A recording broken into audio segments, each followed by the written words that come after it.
What I would like us to do right now, I would like to actually just call on stage Lizzy Mogale, who is the Managing Executive Insights and Advisory that is out at Nedbank, Retail and Business Banking. Let's give her a warm welcome onto the T stage, please, Lizzy. Come on, guys, you can do better. She is representing one of the main sponsors, which is very, very important. Lizzy Mogale, thank you very much. Grab your mic right here. One more time, let's give her a warm round of applause, guys. All right. Sanbonan. Ninjani. Hi, you guys are going to have to bear with me. Me, I'm a girl from all the way from Limpopo, Polokwane. So, Kebulela Sizuthu. So, my Zulu is like, yeah, needs a lot of work. I'm that young girl who came to Joburg. I remember my dad dropped me off and, you know, he was taking me around and telling me this is where you get the taxis and all that stuff. Then I needed to visit my cousin and I went to North. For those of you who've been to Joburg, I mean, this was like 1995. I remember getting to North and saying to the driver, sorry driver, kopa what's up? Utini? That time I don't even know a word of Zulu. Little to say, I actually never made it to my cousin's place because I could not communicate the right way. So I've learned my isiZulu along the streets of Joburg, so it's not that polished. I would not even try, you know, to speak because you guys will be laughing. I'm in your wood, so I would not even try to, you know, to do that. But it's such an amazing, you know, opportunity and time to be here today, especially because the Nedbank Cup is in the house. So it's quite an exciting day for me because we are here, we are investing in our businesses. When we finish there, we get entertained by the best cup in the whole world. I don't care who says what, but that's the best cup in the world. And you guys will get to have the VIP seats to be able to watch that game and enjoy it around. If you don't know about it, then you are not in the inner circle.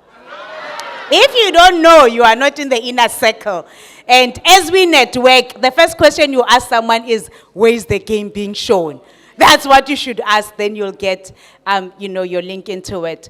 So, as they mentioned, I'm Lizzy Mogale. So this is, you know, the Kasi Business Workshop is one of the you know, the properties that we are driving because we are very clear at Nedbank around our purpose.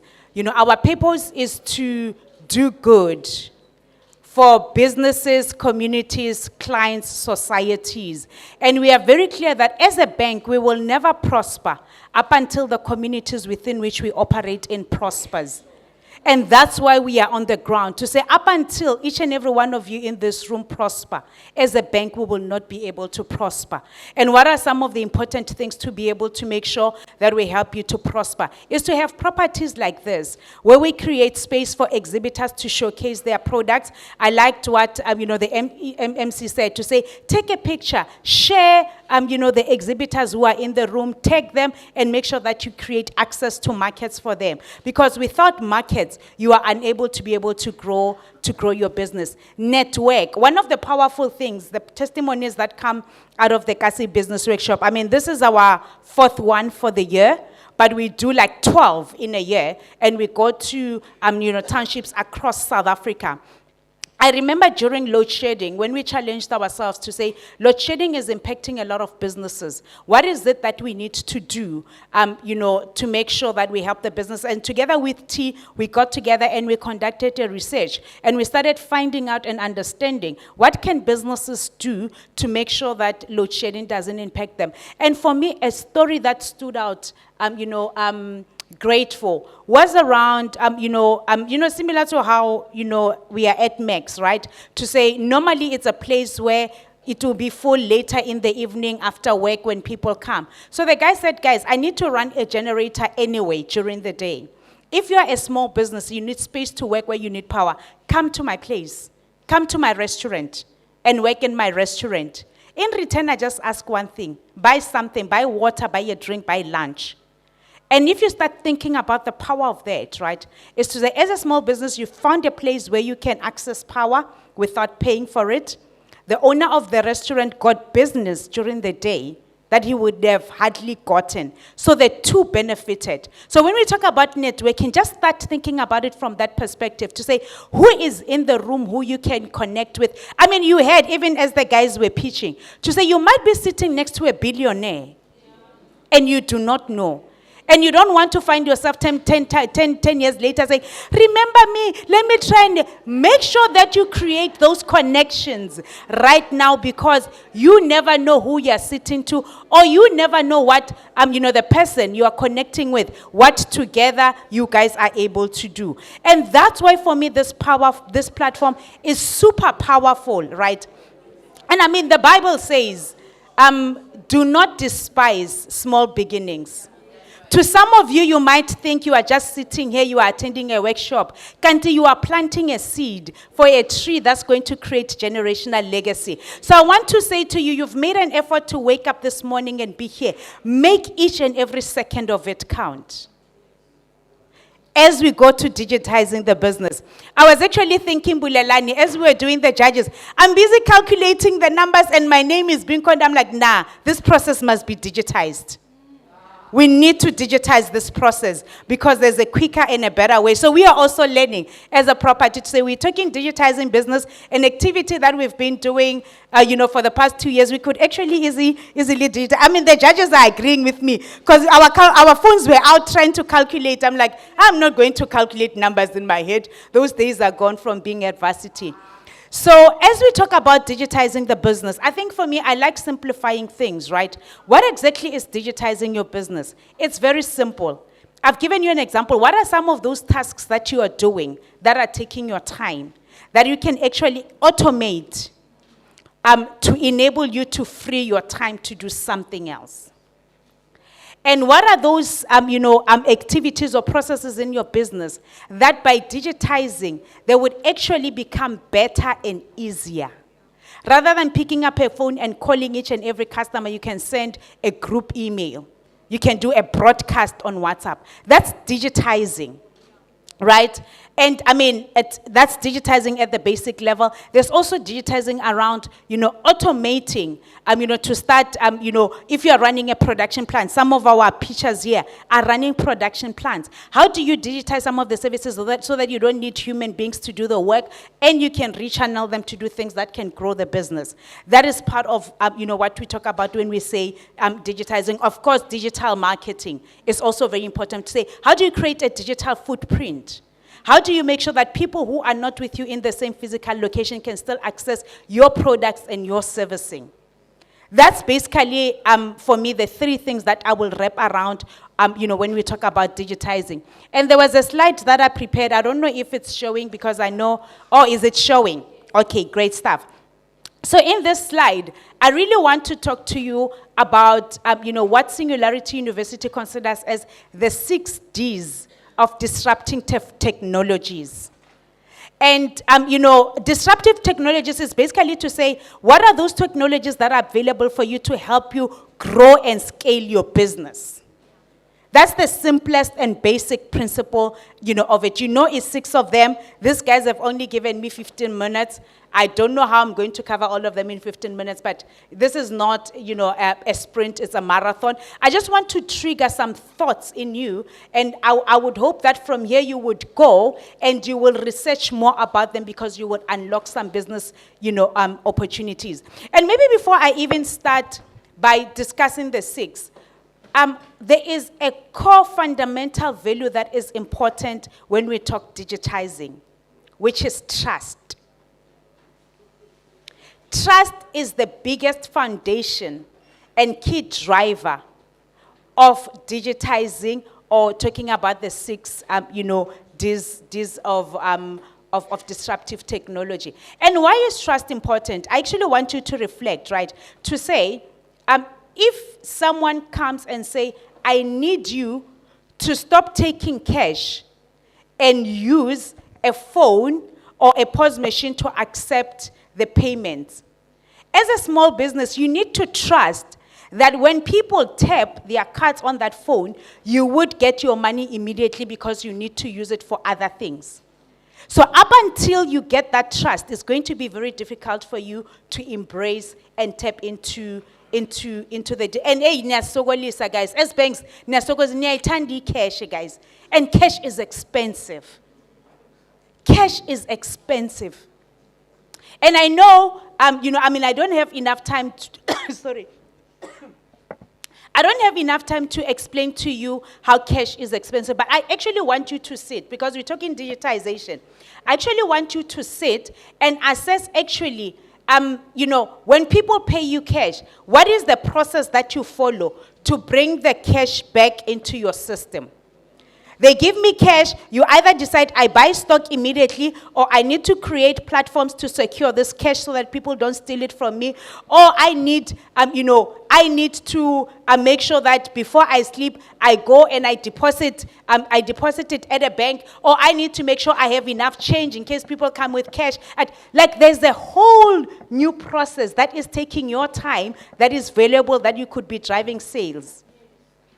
Whilst you could use a POS machine that is nicely digitized, that captures your transactions for you, you're able to quickly pull a report and actually see on a daily basis, how am I doing business? What time do my customers come? What value do they pay at different times, in the day? Roughly each days, like which days of my month are actually busy, what is it all? So with digitizing, you are able to get access to information that sometimes you think is in your head, but you've never deliberately sat and looked at it and be able to, interrogate it. And that's what we are talking about when we talk about digitizing your business, which is actually the first D, right? The first D says, look at your business, look at your processes, and say, what are some of those things that are taking your time that you can either automate or find digital solutions that helps you to address, the need that you have. I've already spoken about, a POS machine. For us as a bank, is the app. Just think about it. Now with the app on your phone, there's no need to go to the branch. The time that you spend to go to the branch, the cost of transport that you used to use to go, that is saved for you. For us as a bank, we are able to offer you a service at your own convenience without leaving your business and impacting it. That is the power of digitizing your business. And I really want you, when you leave here and you get home, okay, after the game, because before the game, there's no one will think of anything else, or even tomorrow, just sit and actually start saying, do I understand the processes of my business? Do I understand step by step what builds my process? Okay, on sales, what are the processes that drive my sales? On marketing, what are the processes that drive my marketing? On operations, what are the processes that drive my operation? And start outlining them and start saying, are there some of these processes that I can digitize? And if so, where do I need to go to be able to find the digital solutions? There are a lot of digital solutions that are available out there, guys, that you can literally tap into. Some of them, it's just a software that you can just upload to your device and be able to use it. Then start saying, now that I've got extra time, how do I drive sales for my business? Because ultimately, as a business, your key motive is you need to drive sales.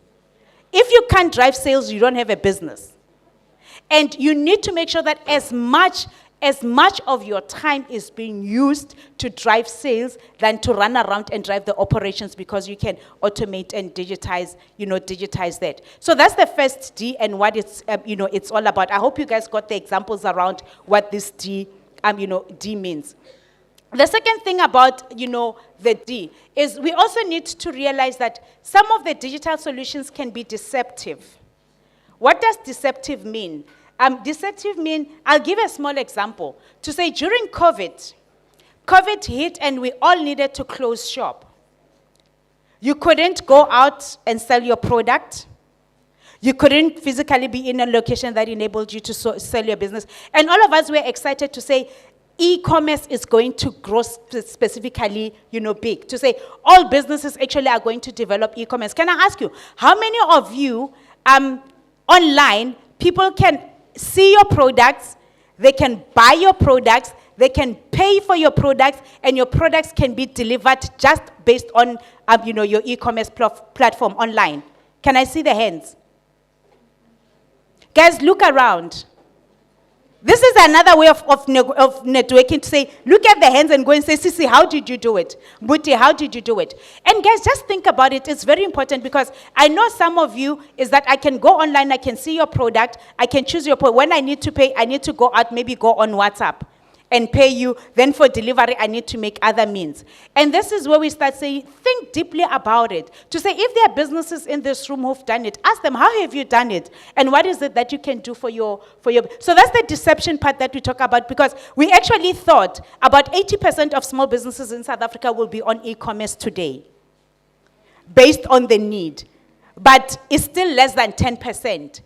So challenge yourself to say, why is the reason that you are unable to get your products through e-commerce? Some of you will mention cost, but have you ever sat down and say, cost versus the benefit of tapping into new markets that you do not know? And I mean, there are a lot of delivery services that we are seeing, coming into the market. Do you know about delivery services in your area? Do you know about delivery services in other townships where you want to go to, and how do you tap into them? These are the things that you need to start asking yourself, because that's what digitizing then starts, becoming a lot of. I find it quite interesting that when you want to send a family member, something, you would think of pegs and use pegs. But when you think of your business, you don't think of pegs as a channel to help you deliver products to clients who are not in Umlazi, deliver clients to my cousins in Limpopo. That's what digital enables you to do, to say, start thinking around how do you create a system or tap into the existing digital solutions that helps you to sell a product to someone who lives in Limpopo, who you'll never meet, who will never meet you, but they'll be able to get access to your product. So digitizing your business creates access for you for the markets. And I also want us to start thinking beyond borders of South Africa. I mean, we all know that Africa is one of the biggest growing continents. And Africa is starting to have a lot of, number. I mean, why are a lot of American or Chinese companies in South Africa? Because there are customers who are buying products.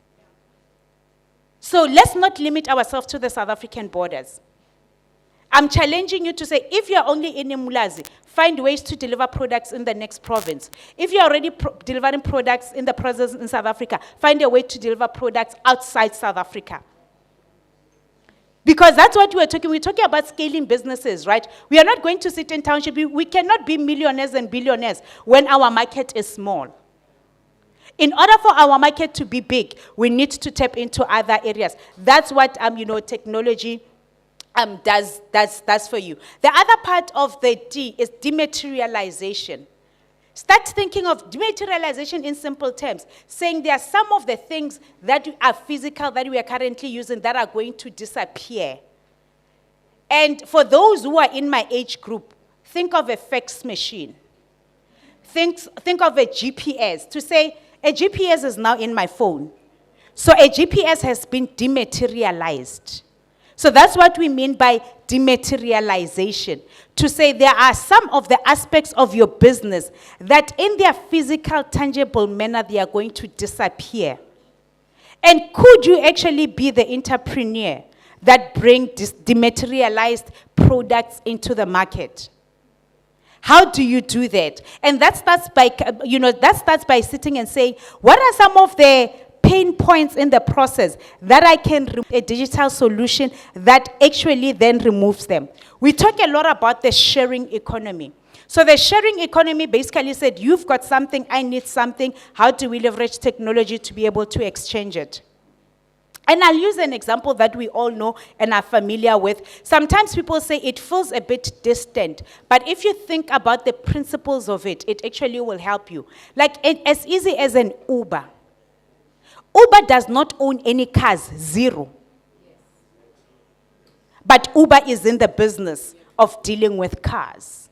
What did they see? They said, you have a car, you've got excess capacity, your car is sitting, is doing nothing. We have a platform where we can connect you with customers who require transport so that they ask for it. We give them that security, that trust, to say their money is safe, they can drive around it and do that. I mean, I do know that there are lots of questions that are starting to come about trust and safety from an Uber perspective. But just start thinking of that principle, right? To say you are not an Uber, but what are some of the things?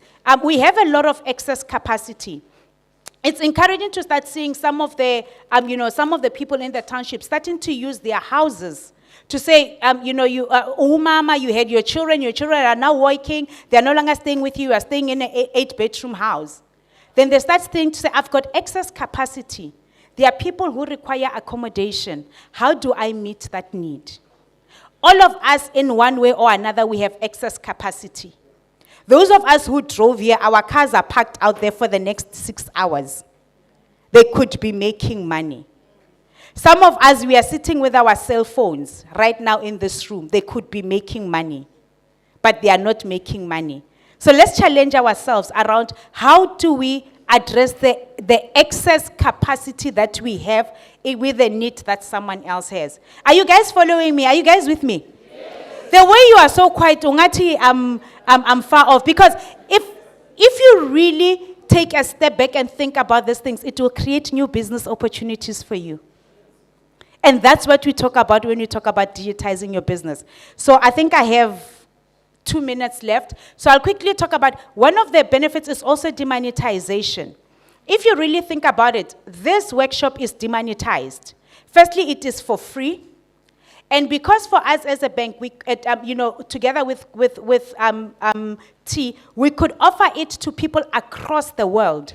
Our reach becomes bigger. We can afford to make it free and say for the amount of money that we inject into creating this physical space, we know we can reach close to 10,000 people at the same time. Therefore, it's worth us investing money in doing. And people can access it for free. That's what democratization, mean. I know all you guys, you want your bank services for free. Angazi ukuthi kanjani. Angazi ukuthi kanjani, because we as a bank, we need to spend money to develop and buy systems that makes banking accessible to you. But then you come back and you want it for free. You are running your business, you want to make money. You don't want us to run our business and make money. Where is the fairness in that?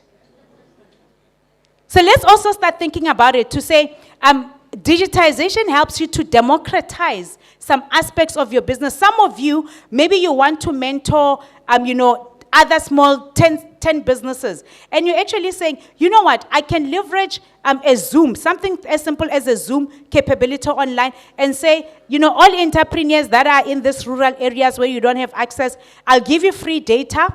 I'll give you a Zoom link and you join the Zoom and I share with you my business practices. That's what democratization is all about.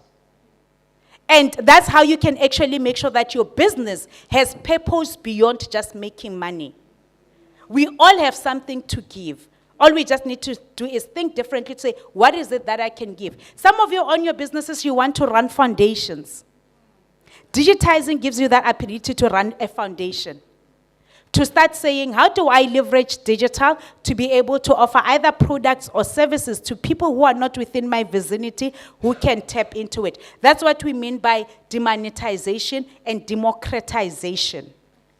So it's just to say, how do you impact or create access to more people? This workshop is democratized because people around, irrespective of where they are sitting, someone is probably sitting in their lounge this morning and watching this workshop.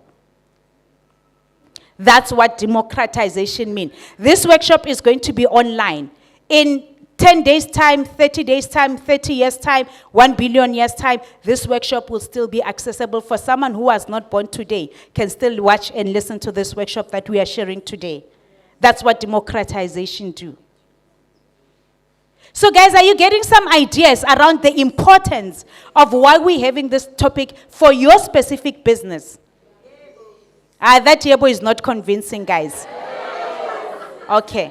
All right, great. I think I'll leave it there, guys. My job was just to trigger and challenge your minds around the possibility that these 6 Ds can do and help you in your business. And I would encourage you to say, go online. You can even go to the Singularity University, or you can even follow Peter Diamantis. They talk a lot around how people are using this technology. Sometimes you don't have to crack your head and create it. You can just go online and see who is doing it in another country. I'll connect with them. You have a call with them. You're like, okay, help me. Can I buy your software that you're using? Bring it to South Africa and start generating business. So that's what we need to do. That's what we mean by digitizing. So I really hope you enjoyed your session. And as we say, as Nedbank, we are here for you. Our bankers are sitting outside. They are there. They will help you with whatever needs that you have. Guys, a POS machine is a dramatic change to your business. And I'm saying, I don't want to sell it to you, but I want you to sit and start thinking about it. I said to you, go and calculate the cost of cash in your business and calculate the cost of using a POS machine and tell me. You make your own decision to say, and when you calculate the cost of cash, don't forget to calculate everything around storing it, moving it, managing it, banking it, your time that it takes for you to manage cash, versus the once of money that you pay to get a machine and that small surcharge, because you always complain about the small surcharge, but you actually forget to say that 2.5, that 2%, it's actually less than the value of your time. The value of your time as an entrepreneur is use more than 80% of your time to generate sales. With that said, ladies and gentlemen, together, Bekeli Beke, let's continue digitizing our businesses. Let's continue. Sis Lizzy, just don't leave the stage. Can you just join me just on stage? Together, Bekeli Beke, one more time. Come on. Hashtag together, Bekeli Beke Izandla. I just want to take a quick picture with Sis Lizzy.